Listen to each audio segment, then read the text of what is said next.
ព្រះដាច់គុណមួយព្រះអង្គព្រះនាមព្រះបញ្ញារទ្ធីម៉ាច់មីងហុងគង់នៅវត្តព្រះវិហារឡាវស្រុកសម្បូរខេត្តក្រចេះ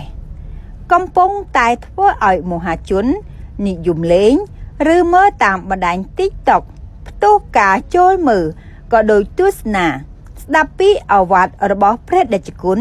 ក្នុងរូបភាពមួយគួរឲ្យកំសត់ក្នុងខ្ទមស្រែដែលឃើញកូនប្រុសកូនស្រីមួយគូរៀបអាពាហ៍ពិពាហ៍តាមបែបលក្ខណៈតូចបែបសាមញ្ញហើយបើយោងតាមការ comment របស់មហាជនជាច្រើនលើកឡើងថាផ្ទះតូចដំបូលធ្លុះពិតមែនតែមានសុភមង្គលរៀបចំបានល្អត្រឹមត្រូវនិងថ្លៃថ្នូរ100លានអត្ថន័យខ្លះទៀតនិយាយថាតាមមើលទៅពួកគាត់ពិតជាខ្វះខាតខ្លាំងណាស់ប៉ុន្តែសូមសរសើរការរៀបចំអ្នកមានខ្លះធ្វើមិនបានដូចគាត់ផងថ្ងៃមង្គលការនិមន្តព្រះសង្ឃមកផ្ដល់អាវាតពិតជាល្អប្រសើរមែនសូមសរសើរឪពុកបានលើកដាក់ឲ្យនាងអ្នកទាំងពីរคล้ายទៅជាគូគប់ហប់វាសនាមិត្ត100ជាន់1000ជាតិមិនឲ្យឃ្លៀងឃ្លានទាំងគ្នាទេហើយដោយកូនប្រុសកូនស្រីទាំងពីរប្រាណបានដាក់ចិត្តដាក់កាយទៅតាមច្បាប់ក្រាបដងក្បាលកន្ទេលត្រឹមត្រូវទៅតាមប្លង់ចង់ពីដើមបន្តពីចាស់ទុំលោកមានណេកមាននំមករៀបពិធីអញ្ចឹងដូចជាកូនប្រុសកំពុងតែបំពេញនឹងធ្វើហ្នឹងណាហើយកូនប្រុសការពីពីមុនក៏នៅម្នាក់ឯងហើយកូនស្រីការពីពីមុនក៏នៅម្នាក់ឯងចម្លែកផ្លែកពីសព3ដងតែនេះគឺមានគូមែនទេកូនប្រុសកូនស្រីគឺមានគូអញ្ចឹងគូក្នុងឱកាសពេលនេះមិនមែនគូសង្សារមិនមែនគូពំនាក់អាស្រ័យអីទេគឺគូជីវិតគូប្តីប្រពន្ធមែនទេគូជីវិតគូប្តីប្រពន្ធ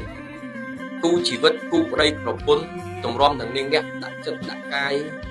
ប្រែខ្លាច់ខ្លួនឲ្យទៅជាប្តីប្រពន្ធក្នុងឋានៈឱកាសពេលនេះវាជារឿងពិបាកដែរបើយើងនិយាយវិញវាពិបាកតម្រាំមានកម្មពិធីប៉ុណ្ណេះឲ្យកើតឡើងពិបាកអញ្ចឹងដោយយើងទាំងពីរបានសិលមត់កំណត់វិជាយកវេលារៀបអាពាហ៍ពិពាហ៍ក្នុងឋានៈឱកាសពេលនេះទោះបីជាអាពាហ៍ពិពាហ៍នោះតូចក្តីអាពាហ៍ពិពាហ៍នោះធំក្តីមិនសំខាន់ទេអ្វីដែលសំខាន់នោះអ្វីដែលវិសេសវិសាលនោះបន្ទាប់ពីការទៅហើយនោះតើនាងអ្នកទាំងពីរស្រឡាញ់គ្នាអត់ស្រឡាញ់គ្នាអត់ផ្ទះធំប៉ុណ្ណាក៏កូនប្រុសកូនស្រីនៅតែដេកបន្ទប់មួយផ្ទះធំប៉ុណ្ណាប៉ុណ្ណីក៏កូនស្រីនៅតែប្រើប្រាស់បន្ទប់ទឹកមួយដែរផ្ទះតូចប៉ុណ្ណាផ្ទះធំប៉ុណ្ណានៅតែប្រើចង្ក្រានបាយមួយដដែលប៉ុន្តែអ្វីដែលថែមលើសពីនឹងឲ្យមានសេចក្តីសុខគឺអីគឺការស្រឡាញ់ចុះបើសិនជាគាត់តែមានផ្ទះធំចុះបើកូនប្រុសកូនស្រីទាំងពីររស់នៅមិនចោះសម្រងគ្នាផងផ្ទះធំនឹងមានក្តីសុខអត់មានក្តីសុខអត់ផ្ទះធំនឹងសុបាយអត់អត់ទេអញ្ចឹងយើងធ្លាប់តែរស់នៅដោយភាពសម្ដែងតោះណាអញ្ចឹងយើងអត់ទៅរស់នៅដោយភាពសម្ដែងអញ្ចឹងទេ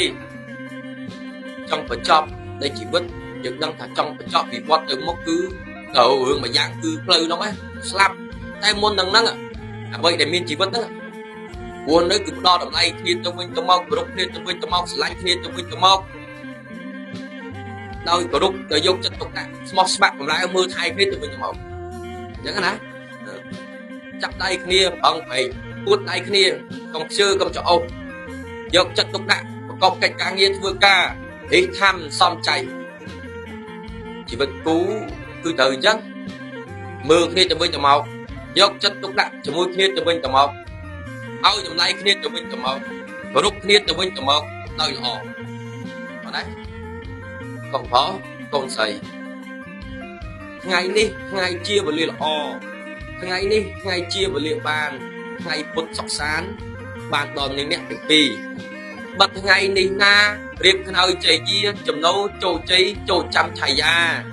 ការកូនប្រុសស្រីបាត់គូនេះនៃថ្លៃខ្លាកន្លងរីឯកូនប្រុសប្រដៅអ្នកចោះកំដៅចិត្តថ្លៃការនៅកំឡោះកំឡៅចិត្តក្រៃទីលើនៃមកមានប្រពន្ធ ចូលអ្នកចេះអត់ធន់ទោសាមោហាទួធ្ងន់ដឹងបាបដឹងបន់គុណកែវទាំង3ណាកូនបងកូនបងយកគុណប្រពុតកម្ពូពាក្យធ្ងន់ដោយអសម្ដីបញ្ជូបញ្ចាច់ដាច់សាច់កូនស្រីប្រមាថអប្រិយគ្មានគេរាប់អានបងណាអញ្ចឹងកូនប្រុសកូនស្រីកូនប្រុសប្រមាថកូនស្រីពាក្យអប្រិយជាមនុស្សប្រុសមិនមាននរណារាប់អានយើងទេបងណារីឯស្រីពៅស្ដាប់គោប្រដៅកុំភ្លេចស្មារតីចូលចាំឲ្យជាក់ខ្លួនអ្នកជាស្រីចាប់ពីថ្ងៃនេះទៅត្រូវប្រុងប្រៀបប្រានបងណាកូនស្រីត្រូវប្រុងប្រៀបប្រានណា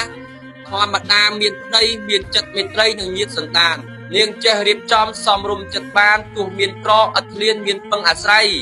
ចំណៃចំណប់នាងចេះដាក់ទុកនាងចេះសំចៃសម្លៀកបំពាក់មានប្រាក់តម្លៃទុកដាក់ក្នុងដៃរក្សាខ្លួនឯងខ្លួនគេជាប្តីមានចិត្តមេត្រីនិងចេះកោតក្រែងទោះក្រលំបាកតោកយ៉ាក់ក្រៃលែងកូនអើយធ្វើមិនដេចគូព្រេងរបស់យើងហើយគូព្រេងហើយដូចម៉ាក់ប៉ាយើងអញ្ចឹងណាគូព្រេងរបស់គាត់ទោះបីជាក្រលំបាកតោកយ៉ាក់ក្រៃលែងកូនអើយធ្វើមិនដេចគូព្រេងរបស់យើងហើយអញ្ចឹងណាអញ្ចឹងកូនប្រុសកូនស្រីបើថាក្រក្របសម្បត្តិកុំឲ្យតែក្រចិត្តគំនិតឃើញណាពីអ្នកប្តីប្រពន្ធពួនដៃគ្នារកលើកស្ទួយវិស័យគ្រួសារបើថាក្រចំនួនយើងហើយក្រចំនួនម៉ាក់ប៉ាយើងហើយចំនួនយើងប្រឹងធ្វើម៉េចកុំឲ្យក្រតពូជតកូនតចៅអញ្ចឹងណាកុំបងកូនស្រី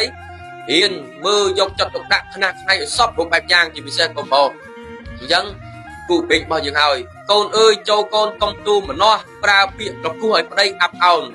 ចិត្តគេចិត្តឯងប្រឹងប្រែងច្បាប់ប្រឹងប្រែងរក្សាច្បាប់គេមកយាតម៉ែឪប្រឹងប្រែងថាសាគេបើ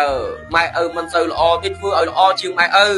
បើម៉ែឪមិនសូវមានទេធ្វើឲ្យមានជាងម៉ែឪឃើញណាបន្ទាប់មកទៀតបានន័យថាថែអាសាគេមកយាតពូជពងតកោឲ្យល្អអញ្ចឹងណានាងរៀបដំណេកតាមຂ្នាតបោះច្រាស់សម្អាតលុបលាងហត្ថាសេរីសួស្ដីប្របីថ្លៃថ្លាគេងកោយហត្ថាសំពះប្រពន្ធទេវតានាគរាជអង្គអាចចូលរជនសំពះសំបនអាយុវែងយឺនយូរណែពាក្យនៃគុណឲ្យពោពីបុរាណថាបើខឹងឲ្យអត់ខឹងទុកក្នុងប្រានខឹងខុសខឹងខានខឹងខូចអប្រិយបងឯងកូនប្រុសខឹងខុសខឹងខូចខឹងខានខឹងខូចអប្រិយរីឯស្រីពៅចូលចាំឲ្យជាក់ខ្លួនអ្នកជាស្រីចាប់ពីថ្ងៃនេះទៅត្រូវយកចិត្តទុកដាក់សពគ្រប់បែបយ៉ាងបងណាចេះគោរពប្តីចេះឲ្យតម្លៃប្តីចេះលួងប្តីចេះស្រឡាញ់ប្តីបាយទឹកបឹកល្ងាចអាហារចំណីប្របីស្របរៀបចំផ្ទះសម្បែងកន្លែងលំអានឋានពេករបស់ខ្លួនឲ្យមានសេរីសួស្ដីណាតបតែងកន្លែងគេងកន្លែងពួនណាចានឆ្នាំងអាហារហូបចុកនំចំណីសពគ្រប់បែបយ៉ាងទាំងអស់គឺយកចិត្តទុកដាក់ដល់គ្នាទៅវិញទៅមកណាអញ្ចឹងពាក្យនិគុណឲ្យពោឲ្យយុះឲ្យយកឲ្យពោចង្ដៃសូមឲ្យព្រះឥន្ទ្រាធិរាជជាអធិបតីម្ចាស់ទឹកម្ចាស់ដីបារមីវត្តគុកវិហារមានលោកតាគ្រួចលោកតាសេះសលោកយាយល្អវត្តព្រះវិហារលាវជំទាវរិទ្ធនាងកំពុងជុកវត្តសស100លោកតាឃ្លាំងមឿងវត្តវិហារគោកចតុសភៈវរៈទាំង4ទិសនេះជាគ្រឿងនៃរាជរដ្ឋបរិយតដីសវណ្ណភូមិប្រជុំតដៃអច្ឆរិយៈសភៈវរៈទីក្រុងដល់13ពីដើមណាសូមឲ្យមកប្រជុំរដ្ឋប្រសិទ្ធិពលីកាក្រុងរដ្ឋប្រសិទ្ធិពលីជ័យសូមឲ្យដំណើរនាងអ្នកទាំងពីរបានសុខបានសប្បាយដំណើរជីវិតល្អមានលៀបល្អជោគជ័យល្អស្រឡាញ់គ្នារហូតដល់បិទដល់ពេងខំចេកលបោតខំពូតល្បេះខ្មោចតតែម៉ែធ្វើមិនត្រូវសូមឲ្យនាងអ្នកទាំងពីរប្រាថ្នាអ្វីសូមបានសម្រេចចាប់ពីពេលនេះតដរាបព្រៀងទៅអ